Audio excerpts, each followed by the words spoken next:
Boa noite, seja bem-vindo. E para a gente iniciar, então, eu vou pedir para você fazer a sua apresentação da sua pessoa, do seu trabalho, porque nós vamos estar falando, deputado Helder, para todo o Brasil, não só no Twitter, mas nós iremos abranger todas as mídias sociais, ou melhor dizendo, todas as plataformas. Então, eu gostaria que o senhor não estivesse falando aqui só para a militância, e sim para um eleitorado que está lá fora. Aquele eleitorado, por exemplo, que não sabe em quem votar, esqueceu em quem votou no passado e, enfim, estão perdidos. Então, nós vamos orientá-los, né? Para votar no deputado Helder Salomão, deputado federal. Então, é isso que nós vamos conversar hoje.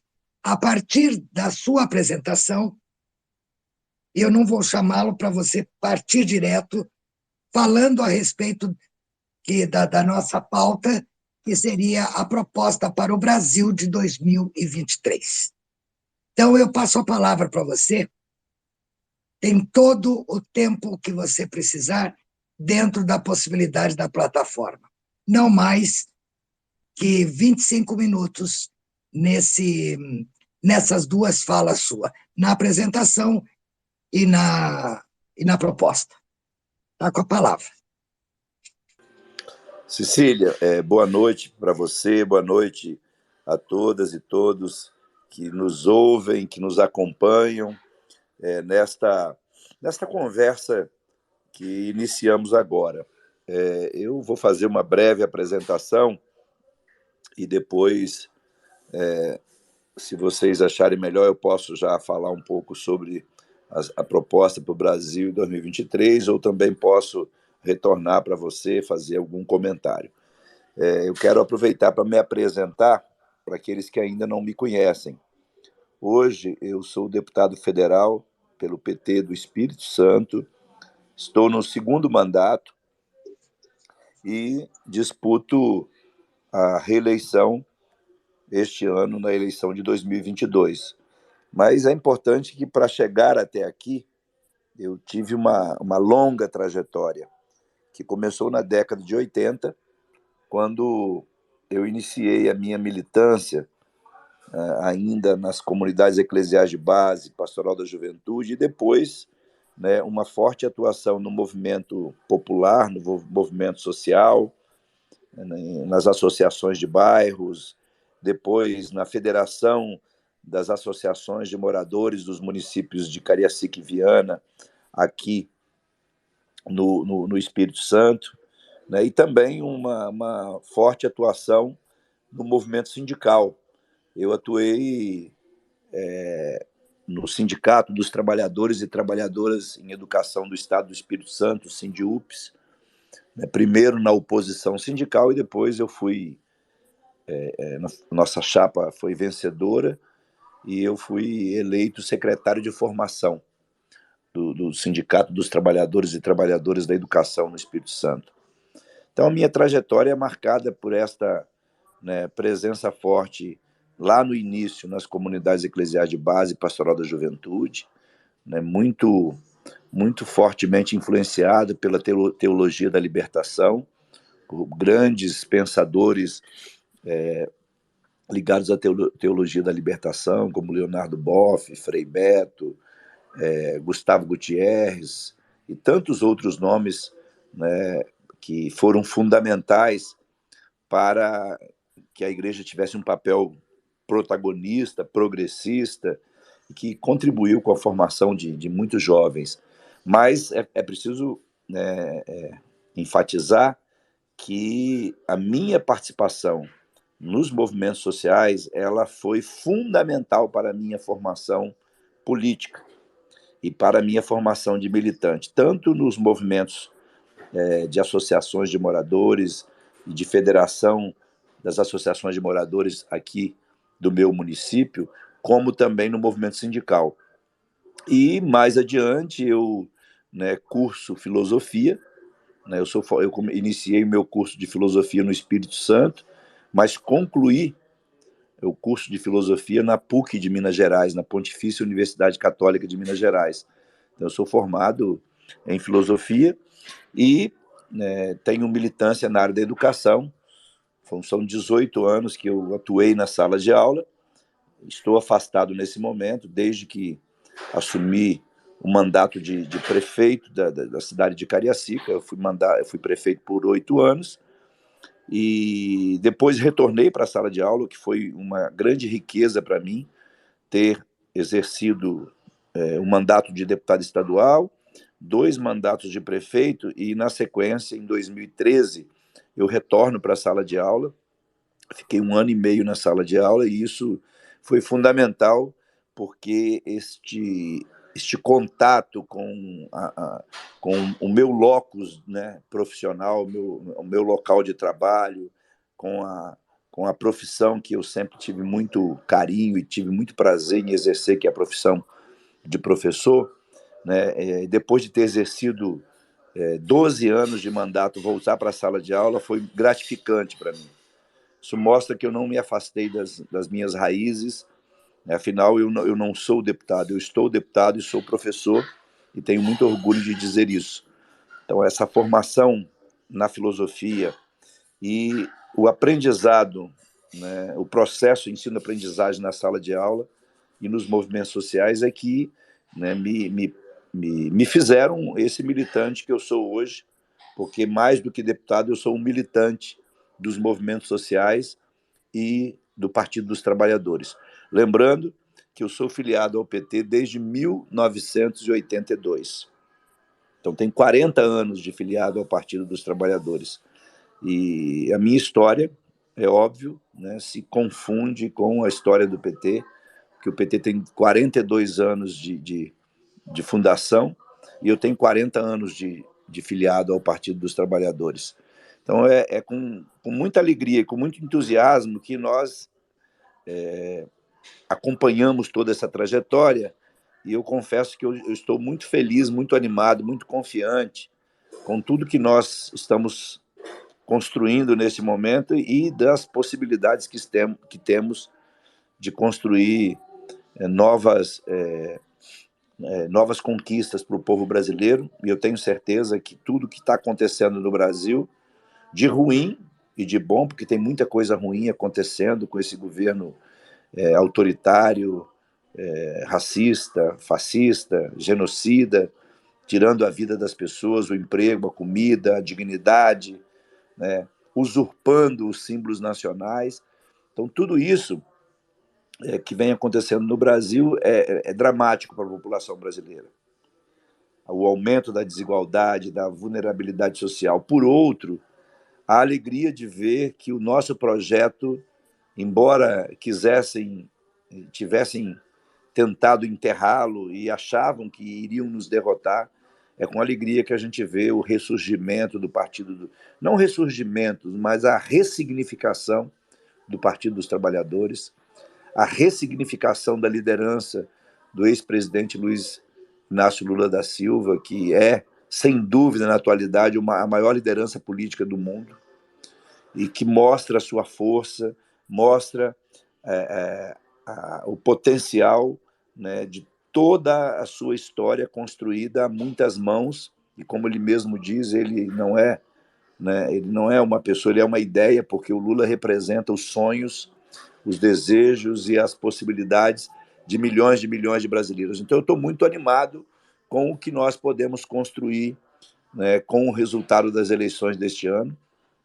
Estou muito confiante que nós conseguiremos eleger o Lula no primeiro turno, trabalhamos para isso, e a partir de então, né, a partir daí, né, sabemos que vamos ter um desafio. Primeiro para ganhar, depois para diplomar o ex-presidente Lula. Na sequência, a dificuldade para tomar posse e a dificuldade muito grande que será governar novamente esse país. Enganam-se aqueles que acham que as eleições estão resolvidas. Não estão. Nós temos um adversário difícil, perigoso, um adversário que usa métodos absurdos, né, imorais, métodos violentos, autoritários, fundados na mentira e nas fake news, mas eles podem ter certeza que nós temos algo muito mais valioso e muito mais poderoso do que tudo isso, que é a militância, que é a crença e o sonho de termos efetivamente esse país devolvido aos brasileiros, e é com Lula que isso vai acontecer, né? Porque nós estamos trabalhando e vamos trabalhar ainda mais, né? Para provar a força do povo brasileiro e do nosso projeto de nação, que haverá de produzir resultados que vão novamente orgulhar o povo brasileiro e trazer de volta políticas públicas e ações de governo que efetivamente vão dar ao povo brasileiro oportunidades de emprego, de acesso à educação, à saúde, à assistência social, a todos os serviços públicos e, acima de tudo, né, garantir cidadania para todos e todas que hoje estão sendo excluídos, marginalizados e humilhados por um presidente da República que não é louco. Eu sempre digo, o presidente da República não é louco, ele é mau, desumano e cruel, é genocida, é fascista e racista, e nós precisamos derrotar este projeto. Não é só derrotar o presidente da República, porque se nós tivermos êxito, e nós teremos êxito na eleição presidencial, isso não significará a derrota desse projeto fascista que está em curso no Brasil e em muitas partes do mundo.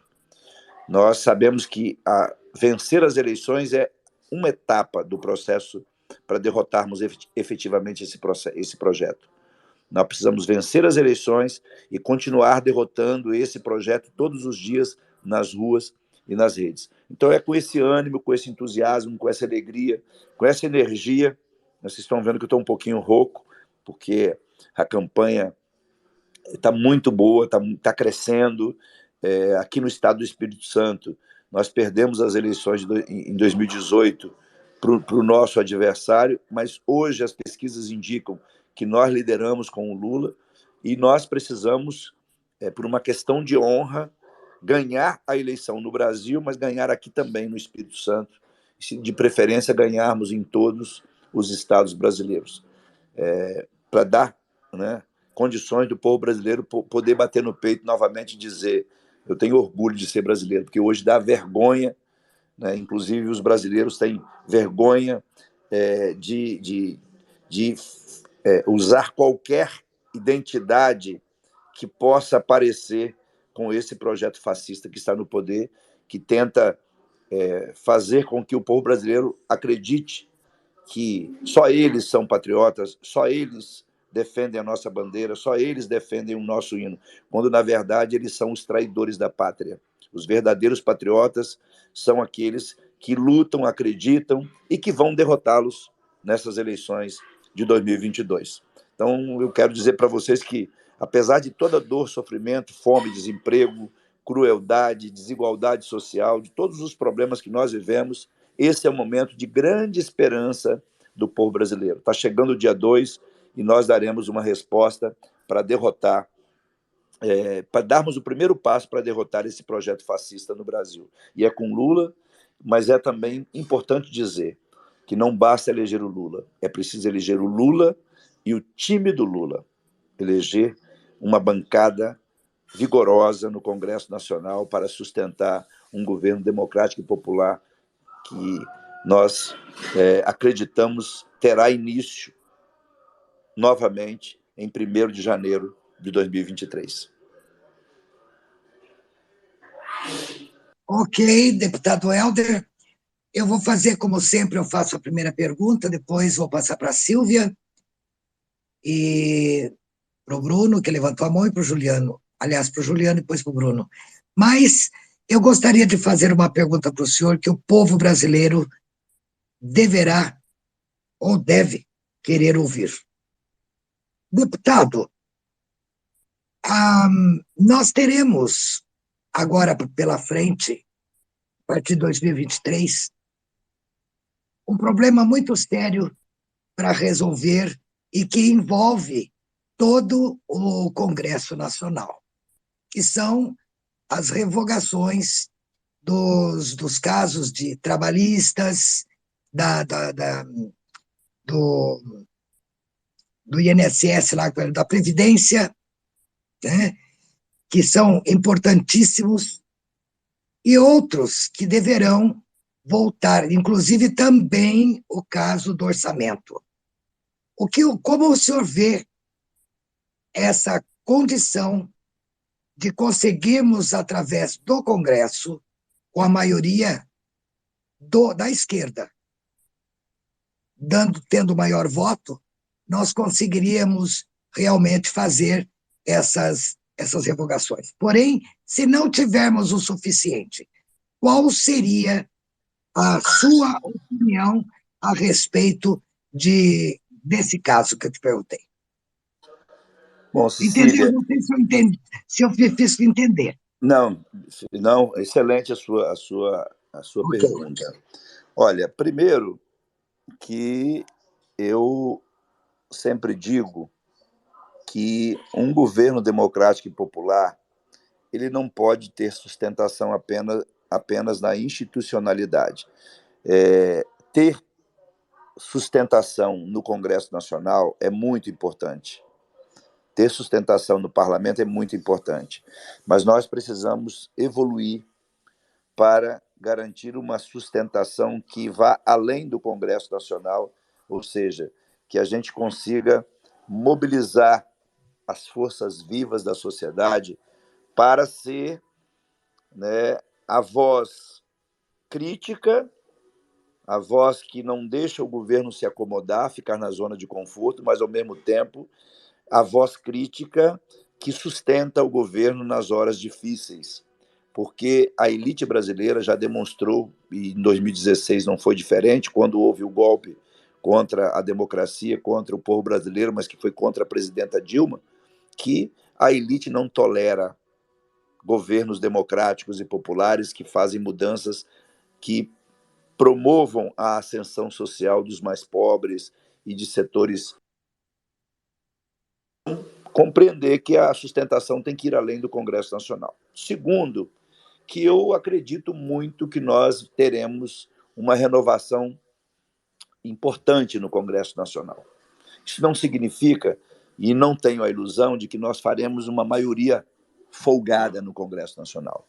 Mas nós temos a esperança, a confiança, e por isso precisamos trabalhar com a perspectiva de que não basta eleger apenas o Lula, tem que eleger o time do Lula. É a ideia de nós elegermos também um Congresso forte, né?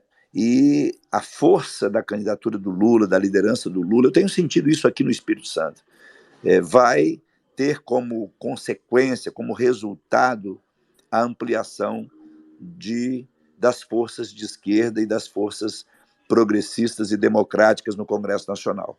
Isso vai ser fundamental, porque a gente pode não ter a maioria de esquerda, mas nós certamente conseguiremos constituir uma maioria que contemple aí os setores de esquerda, os setores democráticos, e parlamentares que não são necessariamente da esquerda, mas que serão importantes para dar sustentação ao novo governo Lula. E nós temos muita confiança que isso possa acontecer, porque, afinal, Cecília, nós temos muitas tarefas, né? Eu diria que a primeira tarefa, talvez seja uma das mais importantes, é revogar a emenda constitucional 95, para acabar com esse famigerado teto de gastos que só congelou e suprimiu bilhões da saúde, da educação, da assistência social, da segurança pública, que, né, foi resultado daquela PEC da morte que nós denunciamos à época. Então, essa emenda constitucional tem que ser revogada. E o Lula já afirmou que será uma das primeiras medidas do seu governo. Segundo, que nós precisamos revogar ou revisar, vai depender de cada caso, outras reformas ou contra-reformas que foram feitas. Trabalhista, reforma da Previdência, a reforma do ensino médio, feita por meio de medida provisória, de maneira absurda, né, suprimindo do currículo escolar disciplinas fundamentais para a formação humano-crítica, como filosofia, sociologia, retirou do currículo praticamente, né, educação física, artes. Então, são disciplinas fundamentais para a formação integral das pessoas, dos estudantes. Além disso, nós vamos precisar discutir e revisar os processos de privatização que foram feitos nesse governo, em relação à Eletrobras, em relação aos portos, inclusive a Codesa, aqui no Espírito Santo, foi a primeira companhia a ser privatizada. As tentativas do governo, né, de fatiamento da privatização da Petrobras, além de outras medidas absurdas, por exemplo, como o fim do Bolsa Família, a criação desse auxílio emergencial que não passa de um auxílio eleitoral, né, a substituição do programa Minha Casa Minha Vida pelo Casa Amarela, Verde Amarela, que na verdade é um engodo, porque não existe nenhuma casa sendo construída com esse programa do governo, e o Minha Casa Minha Vida é um programa estruturado no Brasil. Além disso, nós vamos precisar revogar, como o Lula falou, os decretos de sigilo de 100 anos.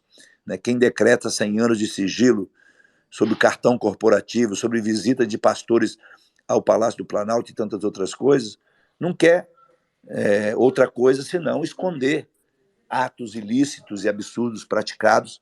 E nós vamos ter que rever muitos outros absurdos e retrocessos que foram praticados nesse período de quase 4 anos de governo, que vai se encerrar agora com 4 anos. Mas, além disso, nós teremos a tarefa de discutir uma reforma política urgente, uma reforma tributária para criar uma tributação progressiva no Brasil, para taxar o andar de cima, né? Essa meia dúzia da elite financeira e econômica brasileira que se beneficia das riquezas produzidas por toda a população brasileira, pela grande maioria da população brasileira. Então, vejam que nós temos muitas tarefas e, certamente, nós dependeremos de maioria simples ou de quórum qualificado para aprovar outras medidas no Congresso Nacional. Então, eu acredito que nós teremos um avanço grande nessas eleições para melhorar o perfil do Congresso Nacional, porque é muito ruim. O Congresso Nacional hoje é, em sua maioria, né, contrário aos interesses do povo brasileiro, mas esse movimento forte em relação ao crescimento da candidatura do Lula, né, a retomada do Partido dos Trabalhadores, dos demais partidos de esquerda, né, o caos e o fracasso desse governo estão possibilitando que uma parcela significativa da população brasileira entenda que não basta eleger o Lula, tem que eleger também parlamentares comprometidos com esse projeto de transformação e de mudanças no nosso país. Então, eu estou muito confiante, embora eu sei que não é tarefa fácil, mas cabe a cada um de nós, nesses 16 dias que faltam até o dia da eleição, construir as condições para fazer movimentações políticas e articulações, conversas, para que a gente garanta, né, esta presença maior dos setores da sociedade que hoje não estão representados, porque, infelizmente, o sistema político e eleitoral no Brasil favorece as candidaturas que têm muito dinheiro, que usam o poder econômico e torna, assim, né, por esta razão, torna desigual a disputa. Por isso que é necessário que também a gente discuta uma reforma política e uma reforma tributária. Né? A política para garantir mais equilíbrio e mais democracia nas disputas, e a tributária para fazer justiça. Quem tem mais, quem tem heranças, quem tem fortunas, quem ganha muito dinheiro com o sistema financeiro, quem ganha muito dinheiro e não paga imposto, tem que pagar imposto para que a gente consiga financiar as políticas públicas nas áreas mais essenciais da população brasileira. Então, Cecília, embora tenha dificuldade, mas eu estou muito confiante, muito confiante. Muito bem. E vai ser muito difícil reconstruir esse país, né, deputado? Mas eu vou passar para a Silvia fazer a sua pergunta e depois eu chamo os demais. Pode falar, Silvia. Boa noite, Helder. Eu o vejo como um militante, um companheiro de Twitter, inclusive. Eu sou de Salvador, Bahia, voto no time Lula, 1313, Jorge Sola, estadual 13192, Celci Nunes, que vai estar conosco aqui. Esse projeto muito, muito interessante de Cecília. E queria perguntar a você, meu companheiro militante, eu também desde 1982, mas eu pulo um ano, porque 2020 não existiu. Qual o papel dos comitês de luta, os comitês populares de luta, que eu acho que vai ser fundamental? Eu gostaria que você comentasse sobre isso. E parabéns e muito obrigado por ser tão presente e acessível à militância. Silvia, obrigado pela sua pergunta e meu abraço aí ao nosso companheiro, deputado Jorge Sola, né, um parlamentar que honra o nosso Partido dos Trabalhadores e honra o povo baiano e o povo brasileiro com sua atuação. Inclusive, o meu gabinete fica bem próximo do gabinete dele, viu, Silvio? No mesmo corredor, no anexo 3, nós somos vizinhos de gabinete. É um prazer sempre muito grande conviver com o Sola, né? E também com os demais parlamentares da bancada. Silvia, na verdade, nós temos muitos desafios, né? Muitos desafios, e a gente precisa compreender que alguns erros cometidos por nós, do Partido dos Trabalhadores, mas também pelos demais partidos de esquerda, pelos sindicatos, pelas igrejas, pelas entidades, associações, cooperativas, federações, centrais sindicais, sindicatos, a gente precisa admitir que nós tratamos não com a importância que deveríamos ter tratado a formação de base durante alguns anos.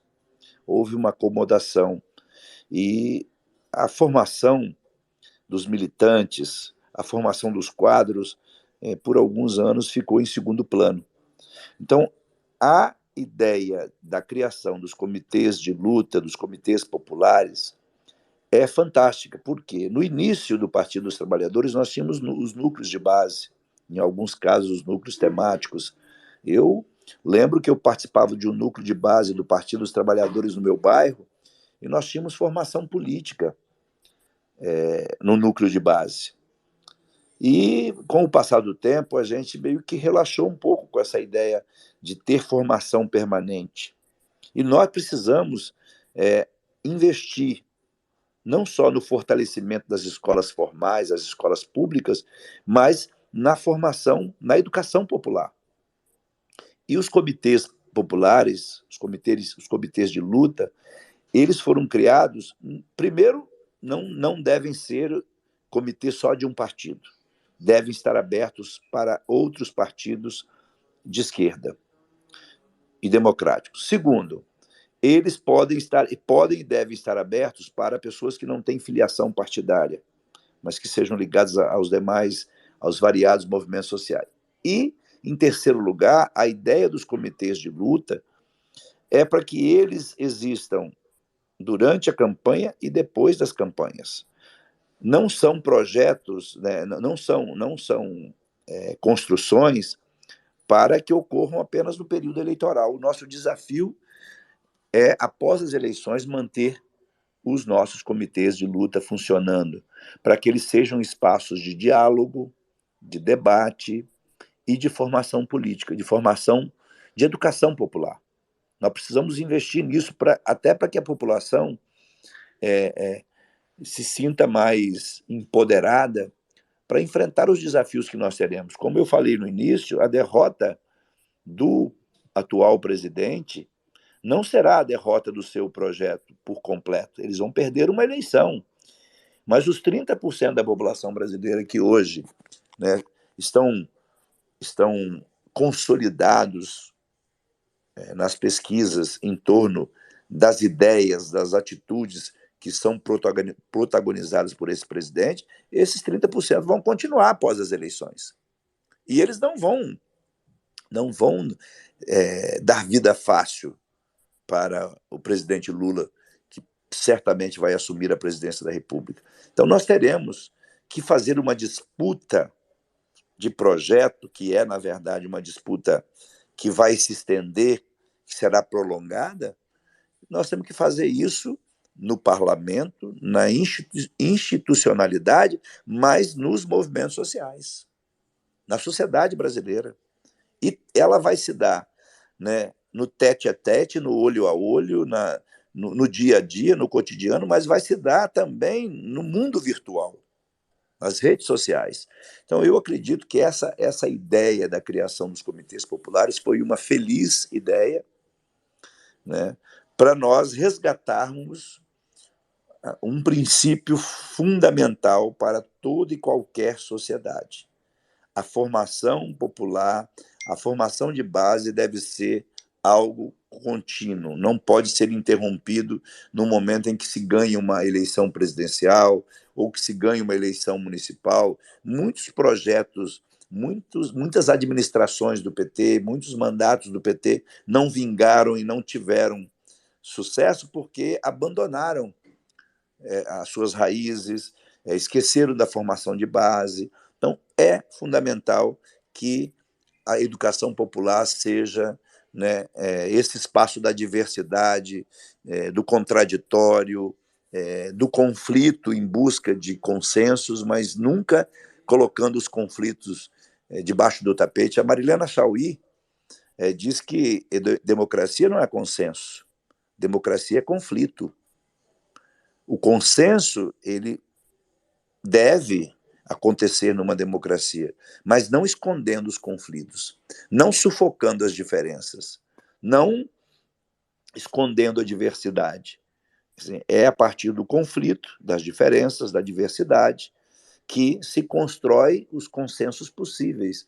E esse é o nosso desafio num país democrático, num processo democrático, na construção efetiva da democracia. Então, eu avalio como extremamente valiosa essa experiência que nós estamos vivendo e, volto a dizer, após as eleições, vamos manter funcionando de maneira orgânica, de maneira viva, essa experiência que vai trazer certamente muitos novos militantes com formação popular, com formação de base, com consciência de classe, para entender que uma disputa eleitoral é apenas um momento da democracia.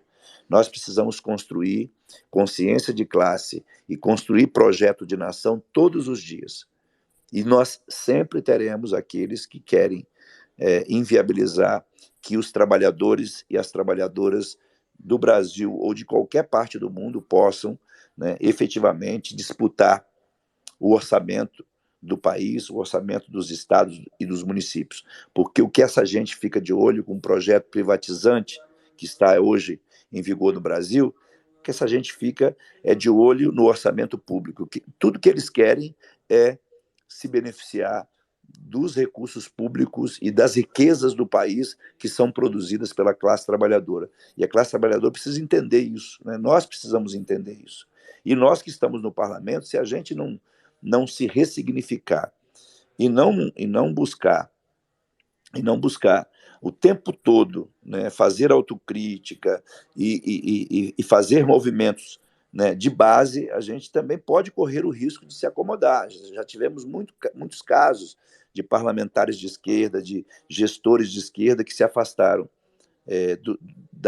dos movimentos da sociedade, né, porque acaba se passando aquela ideia de que quem tem mandato está acima dos demais, dos movimentos e das próprias organizações sociais.